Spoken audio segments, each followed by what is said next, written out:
एक बार एक नटखट तोता प्यू था जो हमेशा आसमान में उड़ते चमकते यंत्रों को देखकर सपने देखा करता था।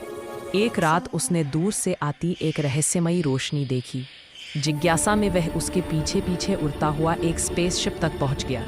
जहाज का दरवाजा खुला तो अंदर से एक दोस्ताना एलियन ज़ूको बाहर आया। प्यू पहले तो डर गया, पर ज़ूको ने मुस्कुराते हुए हाथ बढ़ाया। दोनों ने बातें की, हंसे और ब्रह्मांड घूमने का वादा किया। उस दिन से तोता और एलियन की अनोखी दोस्ती शुरू हो गई।